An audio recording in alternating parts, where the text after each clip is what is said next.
A burguesia americana não precisava atravessar os mares para estender o seu império. Tinha um continente para si.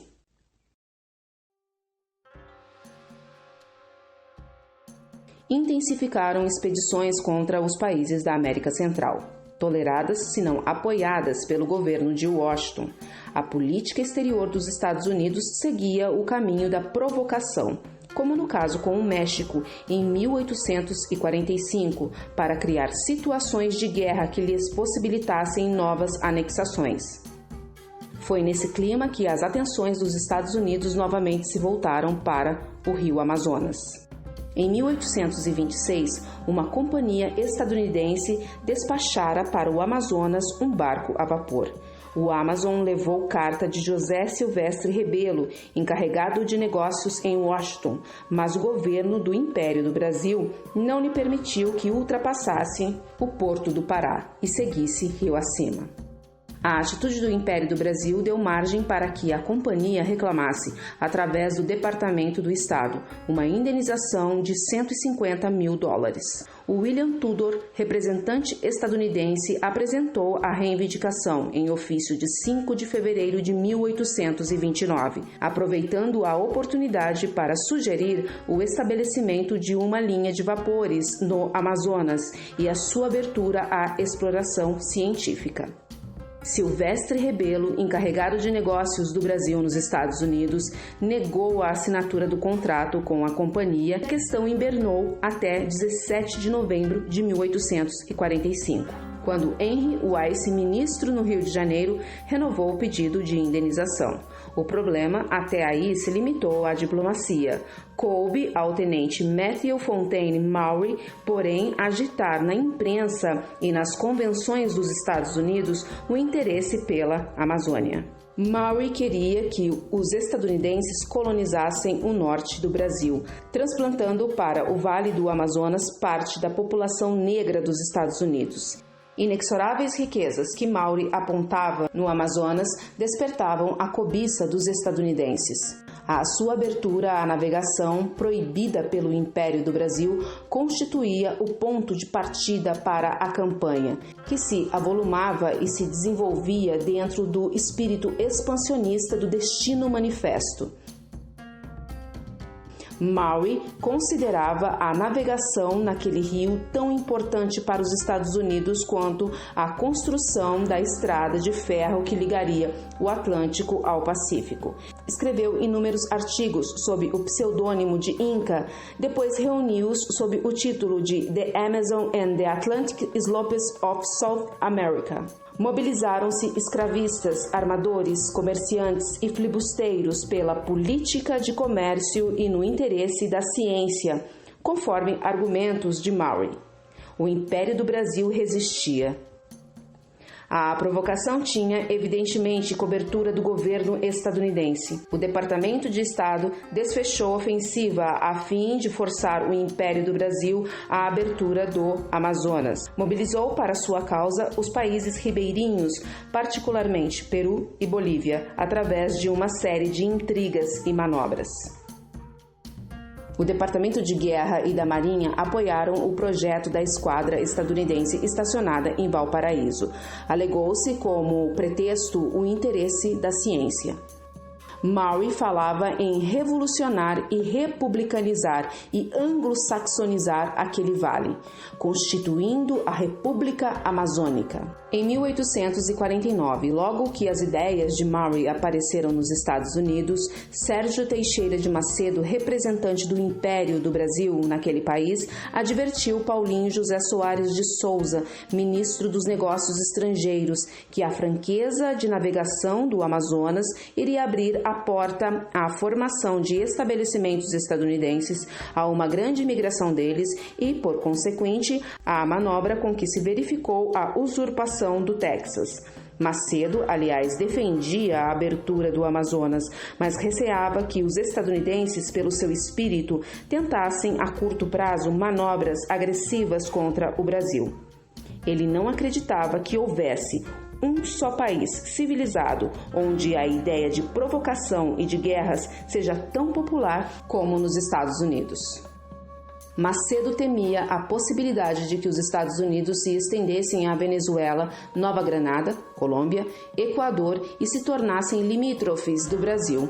A partir daí seria difícil contê-los. O substituto de Macedo, representante do Império do Brasil nos Estados Unidos, também acreditava que os interesses dos Estados Unidos não tinham apenas caráter científico, e sim ideias expansionistas, através da Companhia Estadunidense e os seus escravos às margens do Amazonas. Outros políticos brasileiros acreditavam que mais cedo ou mais tarde o Brasil se veria em graves embaraços com os Estados Unidos por causa da Amazônia, e não por meios legais. Acreditavam que o mesmo ocorrido no Texas, Califórnia, Novo México, Panamá e Nicarágua poderia ocorrer com o Amazonas, caso abrisse a navegação dos Estados Unidos. O governo brasileiro julgava que, se os estadunidenses fossem repelidos, os argumentos de Washington seriam mais agressivos.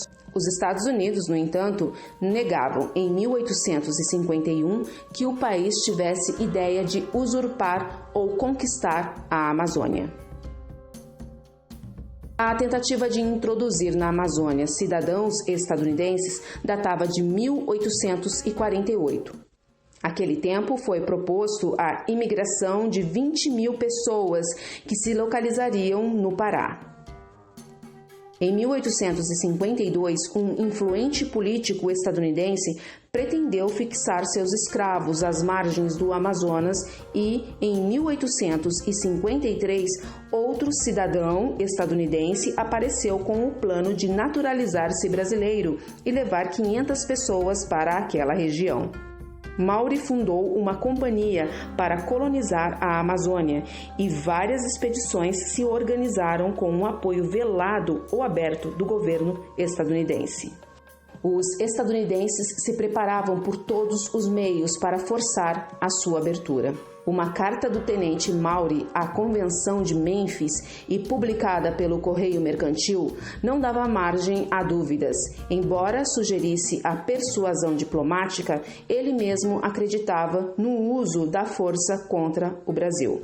Comparava-se o Amazonas ao oceano e daí se deduzia que os barcos estadunidenses podiam navegá-lo no exercício de um direito natural.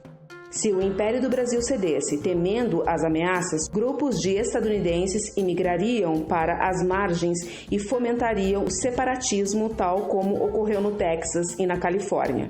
Mas, se o Império insistisse no fechamento à navegação, resta-lhe-ia a alternativa de reclamar pelas armas. Os Estados Unidos estavam empenhados a todos os esforços para garantir aos cidadãos dos Estados Unidos o livre trânsito no Amazonas. Estavam dispostos a obtê-lo de qualquer forma. O Império do Brasil não se intimidou. Sabia que o maior perigo não estava numa intervenção direta dos Estados Unidos, mas numa infiltração de seus elementos, caso permitisse o livre trânsito no Amazonas.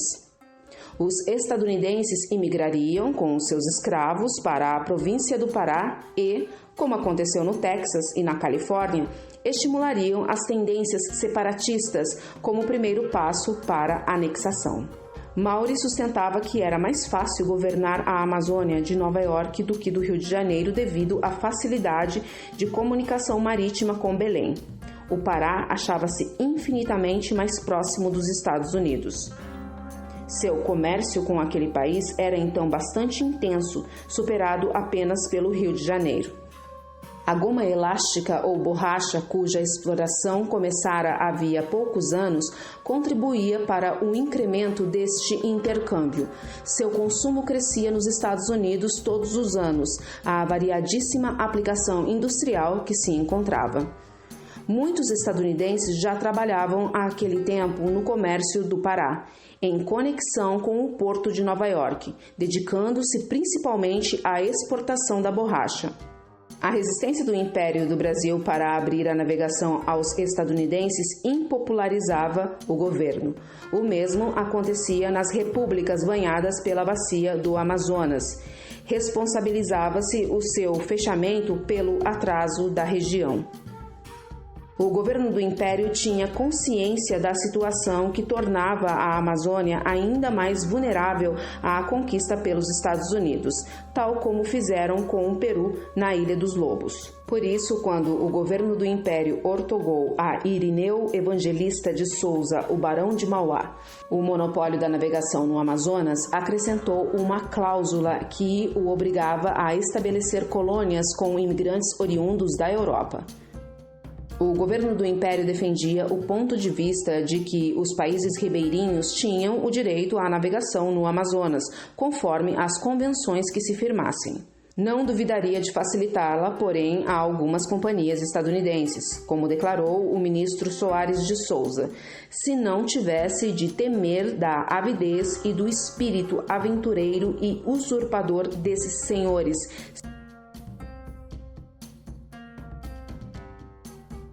Permitir aos estadunidenses a navegação do Amazonas nas atuais circunstâncias seria a perda da província do Pará em menos de 10 anos.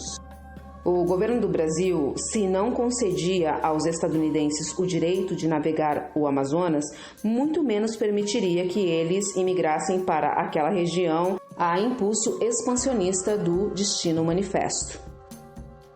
Houveram expedições para penetrar no Amazonas sem sucesso. O entusiasmo pelo Amazonas arrefecera.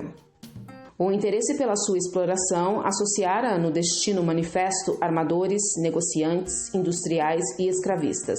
Mas, se a cada nova anexação possibilitava o avanço da indústria com a construção de estradas de ferro, produção de equipamentos agrícolas e etc., aumentava também o poder dos plantadores da oligarquia escravista.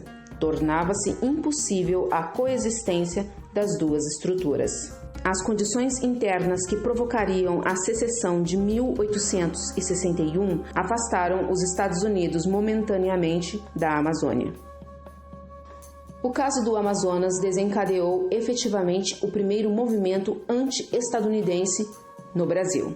O professor Louis Agassiz conseguiu em 1866 a autorização para entrar no Amazonas em caráter científico e em 7 de dezembro de 1866, Dom Pedro II assinou o decreto que o franqueava à navegação. Os estadunidenses nunca tiraram os olhos da Amazônia.